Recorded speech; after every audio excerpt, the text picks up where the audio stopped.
Hello everyone, I hope you are all well. I am also well by the grace of Almighty. This is Rana Das. Welcome to my class. আজকে আমি তোমাদের সাথে নিয়ে এসেছি 3 নম্বর class, যে rule 3, অর্থাৎ আগে আমি দুটি ক্লাস করিয়েছি, রুল 1 এবং 2। এবার হচ্ছে ইফ যুক্ত বাক্যের ক্ষেত্রে, অর্থাৎ আমি বলেছি ইফ হচ্ছে একটি কমপ্লেক্স সেন্টেন্স ক্লজ মার্কার।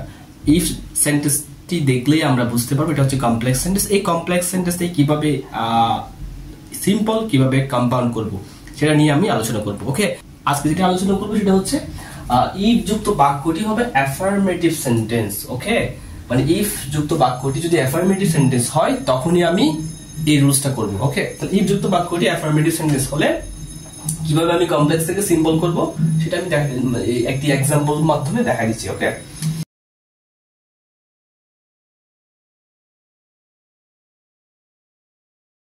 কি করো? পরিশ্রম করো। If you work hard you can succeed in life. যদি তুমি পরিশ্রম করো তুমি সফল হতে পারবে। তাহলে আমি আগেও বলেছি যে এখানে কি ইফ যুক্ত যদি আমি এটা দেখি তাহলে এটা হচ্ছে একটি কি কমপ্লেক্স সেন্টেন্স। কমপ্লেক্স সেন্টেন্স কিভাবে চিনিছে? এটা ইফ আছে এবং এখানে দুইটি ক্লজ আছে, ঠিক আছে? এই ক্লজটা হচ্ছে এই ক্লজটি হচ্ছে ডিপেন্ডেন্ট ক্লজ, আর এই ক্লজটি হচ্ছে ইন্ডিপেন্ডেন্ট ক্লজ। ওকে, এটা স্বাধীন ক্লজ, এটা পরাধীন ক্লজ।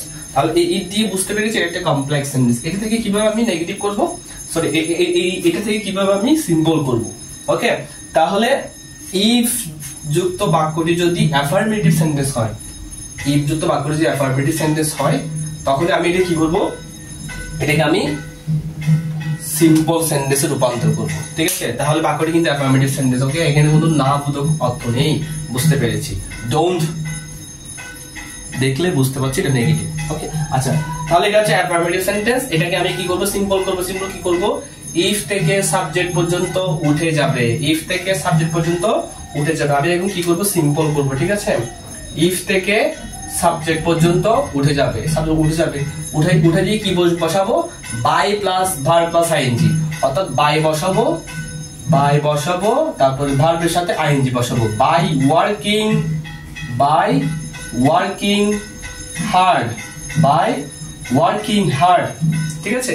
এরপর বাকি যা আছে তা বসা দিচ্ছি। এই ওয়ার্কিং বাকি যা আছে তা বসা দিলাম। এরপর কি কমা দিব। এরপর কি মেইন ক্লজ কোনটা? এই সেকেন্ড সেন্টেন্সটি, ঠিক আছে? মেইন ক্লজ যেটা আছে সেটাই বসিয়ে দিব। ইউ ক্যান সাকসিড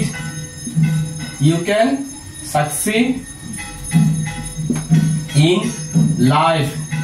ওকে, তাহলে এটা হচ্ছে সিম্পল সেন্টেন্স হয়ে গেল। কিভাবে করলাম সিম্পল সেন্টেন্স? এই যে রুলস অনুযায়ী, এই রুলসটা মনে রাখতে হবে, যেটা আমি যদি যে কমপ্লেক্স সেন্টেন্সটি, ওকে, যে কমপ্লেক্স সেন্টেন্সটি অ্যাফার্মেটিভ থাকবে এবং ইফ থাকবে, ইফ আছে অ্যাফার্মেটিভ সেন্টেন্স, বাক্যটা অ্যাফার্মেটিভ বা হ্যাঁ বোধক, তখনই আমি এটাকে সিম্পল করার জন্য কি বসাবো?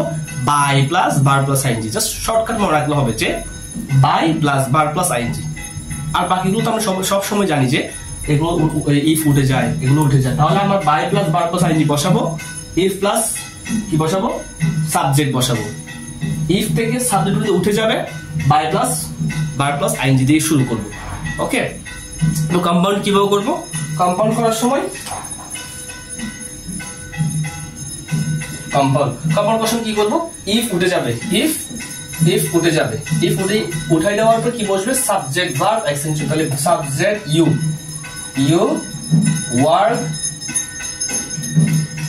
Work hard, subject verb extension বসাবো। এবার বাকিটা কি? এন্ড বসাবো। এরপর কি মেইন ক্লজ কি? You can succeed in life, ঠিক আছে? এইখানে একটা কথা মনে রাখতে হবে, আগে বলেছি, সেটা হচ্ছে সাবজেক্ট যদি দুটো সেম থাকে, ঠিক আছে? ইউ দুটো সেম, এখানে যেহেতু একবার ইউ বসাইছি, এন্ড এর পর সেই ইউটা নিব না, তখন কি নিব? ক্যান থেকে শুরু করবো। ক্যান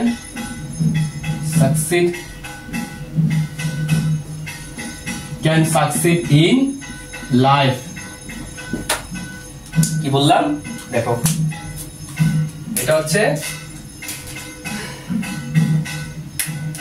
এটা হচ্ছে কমপ্লেক্স সেন্টেন্স, এটা হচ্ছে সিম্পল, এটা হচ্ছে কম্পাউন্ড। কমপ্লেক্স সেন্টেন্স দেওয়া আছে ইফ যুক্ত বাক্যটা দিয়ে, বুঝতে পেরেছি কমপ্লেক্স সেন্টেন্স। এই কমপ্লেক্স সেন্টেন্সটা একটা কি অ্যাফার্মেটিভ, মানে হ্যাঁ বোধক। ইফ যুক্ত অ্যাফার্মেটিভ সেন্টেন্সটাকে আমরা সিম্পল করেছি কি দিয়ে? ইফ থেকে সাবজেক্ট পর্যন্ত তুলে দিয়েছি, বাই প্লাস বাই যুক্ত করেছি, বাই প্লাস বার প্লাস আইএনজি যুক্ত করেছি। এটা দেখে বুঝতে পেরেছি, ঠিক আছে? বুঝতে পেরেছি আশা করি। এটা থেকে করলাম, করার পর বাকি অংশ বসে দিলাম, এরপর কমা বসাবো, এরপর বাকি অংশ যা আছে হুবহু বসে দিলাম। কম্পাউন্ডে কি? কম্পাউন্ড সেম, যে এন্ড মাঝখানে এন্ড বসবে, দুইটা স্বাধীন ক্লজ, দুইটা প্রিন্সিপাল ক্লজ। তাহলে ইউ ওয়ার্ক হার্ড, তুমি কঠোর পরিশ্রম করো এবং জীবনে সফলতা অর্জন করো, জীবনে সফল হতে পারবে। ওকে, তাহলে এখানে ইউ আছে, আবার সেখানে এখানে আবার এন্ড এর পর ইউ আনা যাবে না, আগে বলেছি। অর্থাৎ সবসময় মনে রাখতে পারলে হবে যে কম্পাউন্ড সেন্টেন্সে এন্ড এর পরে সাবজেক্ট এবং ভার্ব যদি প্রথম ক্লজে সেম থাকে সেটা আর আনা যাবে না, আনার প্রয়োজন নেই। আমি বারবার কি বলবো যে তুমি যদি জীবনে সফল হও, তুমি যদি কঠোর পরিশ্রম করো এবং তুমি সফল হতে পারো, বারবার তুমি বলার দরকার নেই, বারবার আমি বলার দরকার নেই, অর্থাৎ সাবজেক্টটা বারবার আনার প্রয়োজন নেই। ওকে, আশা করি বুঝতে পেরেছো। এটা তোমরা শর্টকাট মনে রাখবা। কিভাবে শর্টকাট মনে রাখবা? হচ্ছে যে ইফ প্লাস যদি অ্যাফার্মেটিভ সেন্টেন্স হয় সেটাকে আমরা কমপ্লেক্স থেকে সিম্পল করব, বাই যুক্ত করব, by plus verb plus ING যুক্ত করব। এখন আমরা যদি এই বাই প্লাস ওয়ার্কিং দেওয়া থাকে, সিম্পল থেকে কম্পাউন্ড কমপ্লেক্স করতে পারি, কিভাবে বুঝবো? এই যে আমরা যদি এই সোজা থেকে যদি আমরা নিচে কমপ্লেক্স থেকে সিম্পল, সিম্পল থেকে কম্পাউন্ড, এই যে এই নিয়ম অনুযায়ী আমরা যদি করে যাই, আমরা যদি এই নিয়ম অনুযায়ী করে যাই, তাহলে আমরা উল্টা আসলেও বিপরীত ভাবে আসলে পারবো, তো যেটা অটো সেট হয়ে যাবে। এটা দেখো বাই প্লাস ওয়ার্কিং, এটা দেখি মনে হতে আচ্ছা বাই প্লাস ওয়ার্কিং এটা হচ্ছে ইফ যুক্ত অ্যাফার্মেটিভ সেন্টেন্স থেকে এটা আসছে। তাহলে এখানে আমি কি করব? এখানে আমি এখান থেকে এটা তুলে দিব, কারণ এটা আসছে কেন? ইফ, ওই ইফ ছিল সেজন্য আসছে। তাহলে ইফ আনবো, এই যে এটা থেকে এটা রূপান্তর করি, ইফ আনবো, তারপর সাবজেক্ট, এই যে এখানে এই সাবজেক্টটা দেখে মনে পড়বে যে এটা হচ্ছে ইউ থেকে আসছে, তাহলে এখানে ইউ আনবো, এরপর এই আইন তুলে দিব, ওয়ার্ক আনবো, হার্ড বাকিটা তুলে দেবো। অর্থাৎ সোজা থেকে করলে নিচ থেকে উপর, উপর থেকে নিচ, এটা অটো হয়ে যাবে। ওকে, আশা করি তোমরা এই রুলসটা বুঝতে পেরেছো। কোনো ধরনের কোয়েশ্চেন থাকলে আমাকে কমেন্ট সেকশনে জানাবা। আমি একটা এক্সাম্পল দিচ্ছি। ওকে, এক্সাম্পল তোমরা প্র্যাকটিস করবা, প্র্যাকটিস করে আর কমেন্টে রিপ্লাই করবা, আমি আনসার দেওয়ার চেষ্টা করবো, তোমাদেরকে রিপ্লাই করার চেষ্টা করবো। ওকে, আমি একটা এক্সাম্পল দিচ্ছি, তোমরা এটা এখান থেকে তুলে নিবা, নোটটা তুলে নিবা। আমি এখন এটা মুছে দিচ্ছি আর একটা এক্সাম্পল দিচ্ছি।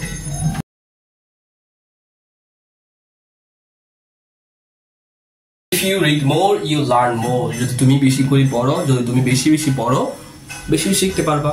যত বেশি পড়বে তত বেশি শিখতে পারবে। ওকে, এটা হচ্ছে কথা, এটা হচ্ছে এক্সাম্পল দিয়েছি। এটা দিয়ে তোমরা এটা প্র্যাকটিস করো, প্র্যাকটিস করে আমাকে কমেন্ট সেকশনে জানাবা, আমি রিপ্লাই করার চেষ্টা করব। আশা করি তোমরা বুঝতে পেরেছো। কোনো ধরনের কোয়েশ্চেন থাকলে জানাবা। এইভাবে আমরা পর্যায়ক্রমে প্রত্যেকটা ক্লাস তোমাদের জন্য আমি নিয়ে আসার চেষ্টা করব। ওকে, this is end of the class. See you the next class. Okay, goodbye.